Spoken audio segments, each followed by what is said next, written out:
Hello! So this is part 2 of my how I got a puppy. I am a full-blown dog mom right now. I'm not even sorry. I'm just so happy to be here. And if you want to know the nitty-gritty story time details about how and why and where I found my puppy, you can check out part 1 over here. But I'm gonna delve into the updates, how he's doing, what I've learned, and what to expect from the future. Right before we jump in, I just want to say a huge thank you to today's sponsor, Skillshare. Skillshare, as you all know, is an online learning community with hundreds, probably thousands of online classes that you can take. From something as universal and basic as iPhone photography, like how to maximize your photography skills on iPhones, to something more niche, like how to use Procreate and stuff. I find it very, very helpful and I really do enjoy it. The online classes have different episodes and they really guide you through it, so I think it's a lot more in-depth and different from the regular tutorial. And quite honestly, between my puppy and the coronavirus, I'm not going out at all, so it's actually quite fun to just stay home and enrich yourself and to learn something new. As y'all can tell, I have a pretty broad range of interests, so I do like to look at fine art, I like to do hand lettering, and like I said, stuff that I can do on my iPhone to maximize video and photo quality. And also I like something as random as learning Spanish and Italian cooking. So those are my classes that I'm taking right now. I'm just taking all of them concurrently, and even if you're not actively trying to take down notes, it's just fun to listen to. So I don't know, I really enjoy it. I think 2020 is a year that I want to really peak my creativity. I want to find new ways to make better videos. I want to do Italian cooking. I just want to do fun stuff. So if you also want to get lost in your creativity, you want to pursue your passions, or even if you want to get better at using a particular software, you should try Skillshare. I think it will be the perfect platform for you. There is a limited time offer of 2 months of free premium membership, giving you access to all of the classes. If you don't get premium, I don't think you unlock everything. So if you want the 2 months free, I will list it down below. At the end of these 2 months, if you don't like it, you don't use it, that's fine. But if you do like it, the annual subscription is less than $10 a month. So it's a really good deal for knowledge. I think it's a great deal. So yeah. Once again, thank you Skillshare for sponsoring this part of the video, and thank you guys for supporting my channel and being supportive of me as always. And without further ado, let's get back into the video. If you want a very specific breed that you cannot find in the adoption shelter, I don't tell you how to live your life lah. Just make sure that you are doing the best that you can to make sure that your puppy comes from a good litter. They will grow up healthy, they will grow up well, and they don't treat their puppies like crap. So do your research, know what to ask, look out for the red flags, look out for the good flags. What's the opposite of red flags? Green flags? And just make sure that you know what you're getting yourself into, because there's nothing worse than going into a place and choosing something as important as your dog and not know anything around the process of choosing and how to choose the best one. Read up on a bunch of different articles, ask around, make sure you know what you're getting into, okay? This place is my home, my apartment, and it's also my studio, it's also my office, it's also my filming area, so I'm able to be home all day. And now that I'm in a relationship, my partner is home with me a lot. She doesn't live here, but she's home with me more than half of the time. Usually there's always either one or both of us here to be present, to supervise, to play, that sort of thing. I also have a little security doggy cam right in front of the crate so that I can use my phone and check in on him all the time when I'm out. And there are durations stipulated for how long you can leave your puppy the older they get, so you can slowly ease them out. It's not good to hang around them all the time to be in their face, because then by the time they get to adulthood, and if you do leave, they do tend to get separation anxiety. When they're really young, less than 8 weeks, I would say no more than an hour, no more than half an hour, and then you can slowly expand to 2, 3, 4 hours. At this moment, Noodles, the longest I've left him was maybe 6 hours, and this was right after giving him a snack, I would go out, run all of my errands, and then be back right before dinner, and he is fine. I just take a longer time to play with him that day, and usually when you sleep, you go for that duration anyway. So yeah, for my first week, I did not leave him at all. Sometimes one of us would go and get groceries and that sort of thing, and honestly, with the COVID thing, who wants to go out, right? I try to dog proof the area when he's coming out to play, meaning I close the toilet doors and the bedroom, and then I just leave this empty open space. I also had a carpet here, which he did pee and poop a few times, but that was not the main problem. The main problem was that he kept biting on the fibers and he kept chewing on them, and it's obviously not good for him. It's a wiry wool, so I was you know what, I don't need a carpet in my life, so I just rolled it up and put it back. And all of the other smaller rugs are also gone. That is not a very inconvenient sacrifice. If anything, I actually prefer just wooden floors. Yeah, I don't really like the rug anyway. It's very scratchy. Okay, so I also made sure to establish a routine. I didn't know exactly like how often to feed him, how much sort of thing. They give you like a daily intake depending on what kind of food like your puppy takes, right? So I've heard from so many different people. Raw is better, kibble is trash, or cooked is better, raw gives you salmonella. And I was like so confused, and I asked the vet and I was like, what do you think is the best? And he just told me get high quality kibble, because if you do raw or cooked, you never know whether your meals are gonna be balanced or not. And at this point for puppies' development, it's very difficult to like get it exactly right. Kibbles have already done the work for you. You know, yes, they are dehydrated, but as long as you give them enough water and they get used to it, like at the end of the day, it's gonna be good and it's not gonna be as stressful for you. So I decided to do that. I got the kibble that uncle and auntie were sort of feeding them. He had a very bad appetite, right? They said that he's very small, he doesn't eat a lot. And I realized that was because his teeth weren't really growing out yet. So someone on Instagram actually messaged me and told me that it might be a good idea to soak them in water or put a little bit of hot water, almost make it like a little gravy-ish, to soften the kibbles and to provide a little moisture. And he ate everything up the first time I did it. And so I just kept doing it and he ate like all of it. It was crazy and he grew so fast. It was really quite magical to watch, like that was really cool. And for right now, I have settled into breakfast the moment I wake up. He does a very good job of whining and waking me up in the morning depending on how much like sleep he gets. So if he's very well rested, if we didn't totally tire him out the night before, usually he wakes up like around 7:30, 8:30. I'll just wake up and I'll feed him and then I'll go back to sleep. If he's really tired from like the previous night, he'll usually wake up at like 10:30, and I can always usually wake up and I'll feed him then. It's not good to give it at an exact time because they will come to expect it, and then if you don't, that will be a bigger problem because also their physical body, apparently like there's a buildup of stomach acid because they're getting ready to digest. So to sort of like spread it across like a couple of hours, as long as it's not like way too big of a difference, it's okay. And then usually around 12 to 1 is like snack time, so I give him like a treat or I use like kibbles to train him. And I feel like that's a lot better because when I used to train him when he had 3 meals a day, he wasn't as food motivated, and you need a puppy to be food motivated. Positive reinforcement is really good, so they have to respond very positively to the positive reinforcement. And then dinner is usually 7 or 8. After he has his meals for half an hour, he will be in his crate. He won't be allowed out even though he really wants to be. That's because they'll get bloated and they'll get like tummy upset. Sometimes they vomit if you like run them around. After that, then we go and play. And we always make sure to try to tell him to go potty before he comes out. There have been so many accidents that we just have to like keep reinforcing it. Like we'll just stop the playtime even though he doesn't want to, put him back in his crate on his pee tray, and we'll just be like, go potty? Can you go potty? Can you go potty? And then just really praise the crap out of him when he's done. We'd be like, oh my god, you go potty, that's so good. Oh, he thinks I'm talking to him. And it just really reinforced that it's a very good thing that he's doing. And during puppy class, like he actually pooped and we were like, I'm so sorry. And then the dog trainer was like immediately like, no, like don't make a sound. Because when you make like frightening, like loud sounds like that, even if you're not scolding them, you're just like, oh no. Obviously you won't be praising them and they recognize praise. So they'll take that kind of like sound as like distress.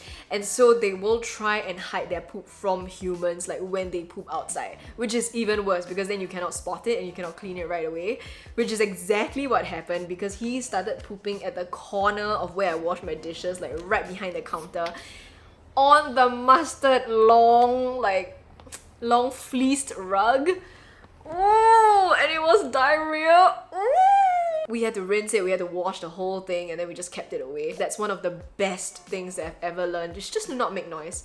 Because it's not your doggy's fault. Like, your doggy doesn't know that he's not supposed to poo there. You are supposed to enforce it. After he's done, we'll just be like, okay, you can come out and play. Even if it's not like playtime anymore, just for like 3 minutes. Just to show him that like once you pee or poop, you can come out and play. Like I'm part of this like Facebook group, right?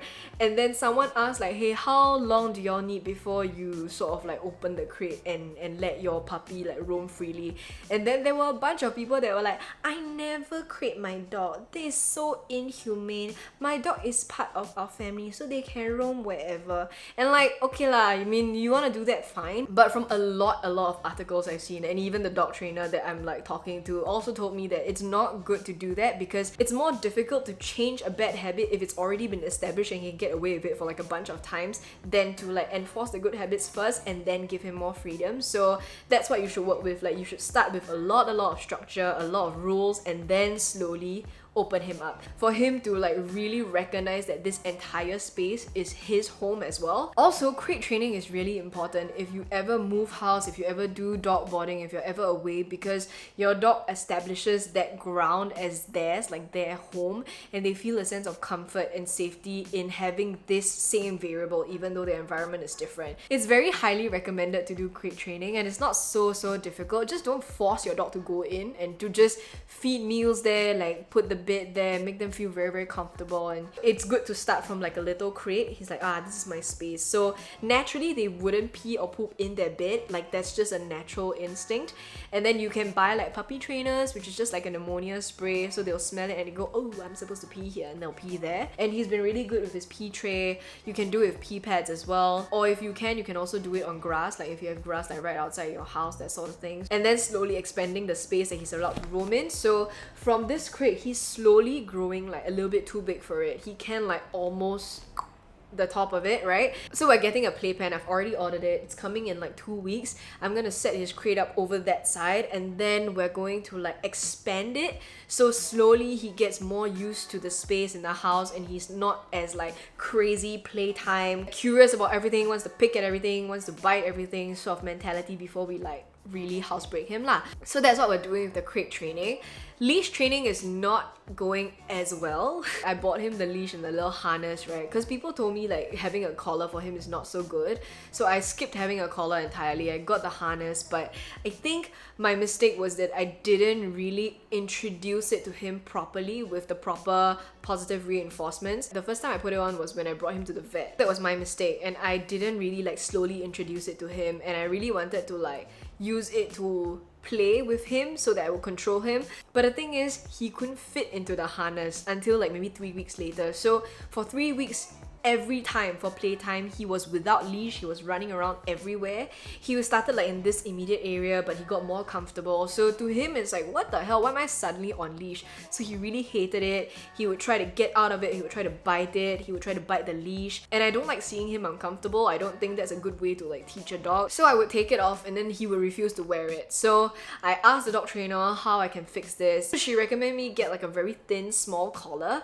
And the thing that I noticed that I didn't know beforehand, because I am a first-time dog mom, people don't really use the collar to attach to the leash too. Like, they just use it as an identification, that sort of thing. So I could also do that. I bought a little bandana for him, and with it came a little small, inconspicuous little buckle strap, and it fits him well. So ever since then, I have just been putting it in one hand and giving him kibbles. So it's afternoon treat session, just giving kibble. Eventually, he will like get a little curious about this and he will like sort of sniff it with his nose. The moment he interacts with it, I'll give another treat, another kibble, just sort of like this. And then eventually I'll just sort of like drag it over his body, just let him interact with it. And then finally I'll like do the clipping of the buckle a couple of times just so he can hear the clip and he's fine. So over here I have like puppy's food, just notes on stuff that he cannot eat, how to care for him. So cleaning his ears, shaving and trimming his like paw pads and his sanitary area and his butt, because oh my god, when the poop gets stuck in the butt fur, oh my god. And trimming his nails, oh my god, puppy nails are so sharp. So I really do recommend, if you have a puppy, to like bring them into grooming early so they get used to the entire thing. Look for someone who will be patient with your dog, because sometimes like with puppies, they might respond badly to it and they need like slow introduction, like the leash thing, like slow exposure. So this is his first grooming experience, you know? If you're interested, why not, right? I also do have like a progress chart and a training log, like what I taught him for certain weeks, what I need to work more on, that sort of thing. It's just really fun. Like, I really like doing this. I mean, it's very extra, but I just like knowing like how my doggy is doing. And sometimes like the weeks go by so fast that sometimes you forget. When you're in the mood to train your dog, you're like, what do I want to train? So then I'll just refer to certain videos, or I want to refer to like particular things like come and stay. So those two are my main focus for right now, and then slowly we can move on to like leash training, like actual leash training. Another thing that I've learned is to pace yourself with the spending. Pet supplies. Ooh, do not buy nice things right now. If you have a puppy, don't be like me. Just get whatever works, the most basic things, because I will give you a key example. This fleece bit that I got him, he has ripped out all of the different fleeces. I've had to flip it upside down, and then the fleece is just right on the edge because he just keeps picking at it, and I don't know if he's ingesting it or not. It's very frustrating, right? He's also ripped one of the insides. I've had to stitch it together, so just don't get anything nice. It's not worth it right now. If it's a toy as well, the most expensive toy that I got for him is his least favorite, and the one that is absolutely free, I just made it with a water bottle. I just flattened it, cut off the top, put a bit of kibble in it, put a sock over it, and I just like tied it. He loves that. That's his favorite. There's also a bunch of like really affordable toys on like Taobao and Shopee. So yeah, I've been getting him a bunch of like plushies, different toys, something stimulating. There's also something like a Kong or like a feeder. So you know, the more they wrestle with it, it'll like drop out a couple of kibbles. That's really good. Puppies are gonna bite, they're gonna scratch, they're gonna ruin things. Even his pee tray, the one side that's nearer to his bed, it's completely scratched. Like, it's all clawed up. He bites on it, he scratches it. One side is like smooth, the other side is like they're also growing up so fast anyway, so there's no need to get like nice clothes, nice leashes for them, you know, it's just not necessary. They'll grow out of it anyway. And like with treats, obviously you don't want to get like the cheap, like lots of preservatives, lots of additive stuff. You want to get like good single ingredients, but you also don't need to get so many. Puppy stomachs are really sensitive, like way more sensitive than I thought, like even kibbles and transitioning, because he seemed fine, right? So I thought he was okay, but really taking the transition slow is the way to go. So right now, because he ruins everything, I buy like cheaper, more basic stuff in terms of his bed, in terms of his pee tray. But for stuff like foods, I don't scrimp on those just because like they're needed for his development. Anything that he ingests, it'll have to be good. Okay, another thing that I found out from being a dog mom, you meet a new circle of people. So you meet the people who love being dog moms, and those are like my favorite kind of people because they're very knowledgeable, they are very like helpful, and they're very generous with their advice, and they will just tell you how to take care of your dog. They also say like, anything you're not sure, like just text me, you know, that kind of thing. People talking about their dogs and being like, oh, I've also went through that, you know what, don't worry about it, it's just this, like how to train, or recommendations. So like puppy socialization classes is something that another dog mom slash friend recommended because it teaches dogs to interact with other dogs so that they don't turn aggressive the moment they see each other, or they don't get scarred by any bad experiences. So there's a dog trainer there and she supervises. So that's where I've been getting all of my advice from, with the leash training and all that. Because honestly, as much fun as it is like watching him, he doesn't really like other puppies, if I'm really honest. When we saw him being calm and everything, right, he's not actually like a calm, shy boy, he's just an introvert. And sometimes like different puppies have different play styles. Some of them chase, some of them like play bite, you know, that sort of thing. So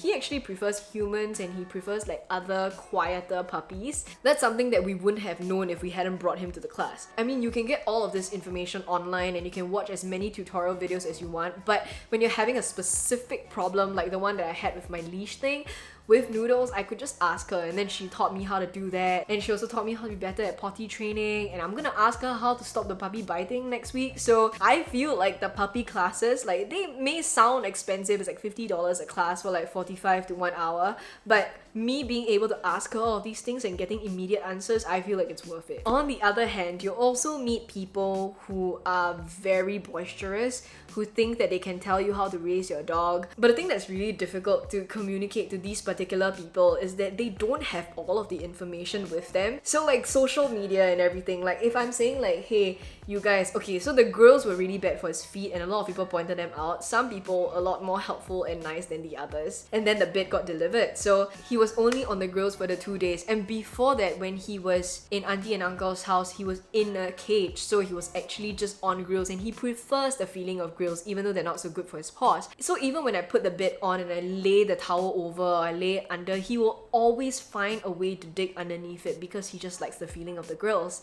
And people were like, oh, it's because he's too hot. The aircon's on 24/7 and it's pointed right at him lah, so obviously he's not too warm, that sort of thing. And I know that this is coming from a really good place. It's just that the tone, because after hearing these things, I wouldn't want to share as much information because I just feel like I'm getting judged, even though like it takes so much effort for me to explain all these things. So like I was a little bit like about it, but like I said, it's a spectrum lah. You'll meet people who are really extra nice and give you a lot of information and recommendations that are actually very helpful, and just people that are just making a lot of noise. So this also brings me to my last thing that I've learned, which I feel is very important, which is that there is no perfect way to raise your dog. Everyone that I've spoken to, and this is coming from me who loves to start conversations, I cannot stop talking about my dog, how to best raise Noodles, right?